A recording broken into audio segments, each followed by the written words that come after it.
বাংলাদেশের mafia don, আমাকে ভয় দেখাবেন না। রাষ্ট্র এই যে সেনাপ্রধানকেও বলছি, আমাকে ভয় দেখাবেন না। আমি আন্তর্জাতিক লোক, বাইডেন ওবামার লোক। আমার জাতিসংঘ থেকে প্রতি মাসে মাসে কিন্তু আমার এখানে ওই যে রাষ্ট্রদূত আপনাদের কথা শুনবে না। রাষ্ট্রদূত কিন্তু আমার সাথে যোগাযোগ করে।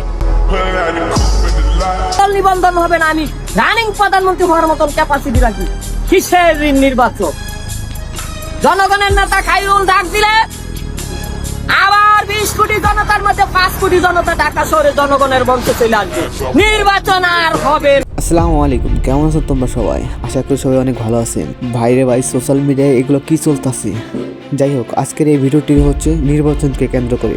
আমি আগে বলে রাখি, এটা কোনো রাজনৈতিক বা অন্য কোনো ভিডিও না, শুধু ফানের জন্য দেওয়া হয়েছে। আজকের এই ভিডিওটি নির্বাচনকে কেন্দ্র করে ভাইরাল কতগুলো ডায়লগ নিয়ে বানানো হয়েছে। তো আমি আশা করি যে তোমরা যদি ফুল ভিডিওটি দেখো তাহলে অনেক মজা পাবা।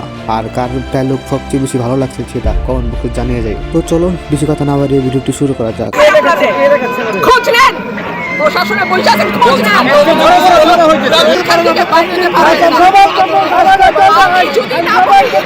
বাইরে পারবেন না স্যার, মাথায় রাখেন। শেখ হাসিনার সময় আপনারা যাদের কথা এখন চলতেছেন তারা কানে ধইরা খাটের নিচে থাকতো স্যার।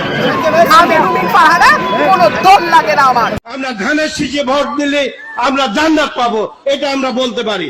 আদর্শবান দল ধানের শীষের দল। আব্দুল্লাহর মতো একটা লোক আমাদের শুধু দেবিদ্বারের রত্ন, সে যদি মেম্বার অফ পার্লামেন্টে যায়, মেম্বার অফ পার্লামেন্টকে সে কাঁপাইয়ে তুলবে। সামনে কথা বলার মতো কোন লোক থাকবে না, যেই ব্যক্তিটা পুরো বাংলাদেশটাকে না চাইছে আর সংসদকে না চাইলে তার জন্য কোনো ব্যাপার না। তা আমরা চাই সে যদি আমরা দেবিদ্বার যদি তাকে এমপি বানাইতে পারি, আমরা ধরে নেব সে পার্লামেন্টের একজন এক প্রথম সারির মন্ত্রী হবে। আমার অভিজ্ঞতা থেকে আমি আগাম ঘোষণা দিলাম যে আমাদের দেবিদ্বারের এমপি ইনশাআল্লাহ আস্তাদ আব্দুল্লাহ হবে। বুকের পাটা থাকে, রাজনীতির পরিবেশ দিয়ে রাস্তায় আসো, দেখা যাবে রাজনীতি কতটুকু করার সব। এখন রাজনীতি করো না কেন? এখন কোথায়? এখন তো তোমাদেরকে টেলিস্কোপ দিয়েও খুঁজে পাওয়া যাচ্ছে না। যে আমি আমার বাবার রেখে যাওয়া আদর্শ পালনের চেষ্টা করছি। কতটুকু সফল হয়েছে পরবর্তীকালে জাতি সেটি বিচার করবে। আমি আমার মা দেশনেত্রী খালেদা জিয়া যেই আদর্শকে সামনে রেখে মানুষের জন্য সংগ্রাম করেছেন, মানুষের জন্য কাজ করেছেন, সেটিকে সামনে রেখে রাজনীতি করার চেষ্টা।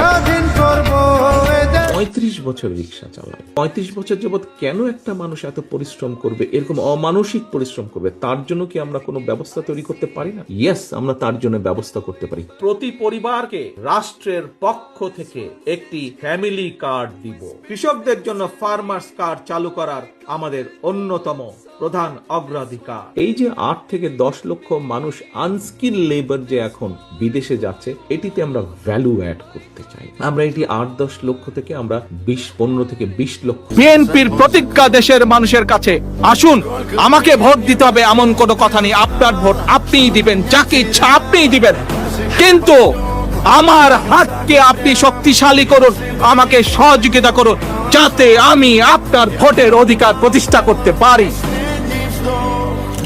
বীর মুক্তিযোদ্ধা জনাব তারেক রহমানের স্ত্রী মরহুমা খালেদা জিয়ার মৃত্যুতে আজকের এই মিলাদ ও দোয়া মাহফিল। আল্লাহ তাআলা আমাদেরকে এই জাতির খেদমতের বা সেবা করার সুযোগ দেন। আমাদের 1 নম্বর দায়িত্ব হবে এই দেশের ভাঙ্গাচোরা কোমর ভাঙ্গা শিক্ষা ব্যবস্থাকে ঠিক করা। আমাদের দ্বিতীয় এজেন্ডা, দেশটা দুর্নীতিতে ভরে গেছে। আমার ইচ্ছা হয় মাঝে মাঝে গাড়ি থেকে নেমে আমি আমার দোকানি ভাইদেরকে জিজ্ঞেস করি যে আমাদের দলের কেউ এখানে আপনাদের কাছে চান্দা চাইতে আসে কিনা। আল্লাহ ক্ষমতায় কারে নিবে না নিবে উই ডোন্ট নো। এই অ্যালটমেন্ট আসবে ইনশাআল্লাহ আসমান থেকে।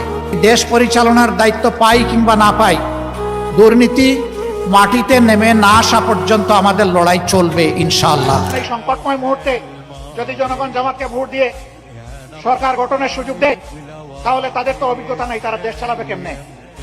হ্যাঁ, আমরা স্বীকার করি আমাদের অভিজ্ঞতা নাই। কোন অভিজ্ঞতা নেই জানেন? জনগণের সম্পদ চুরি করার অভিজ্ঞতা আমাদের নেই।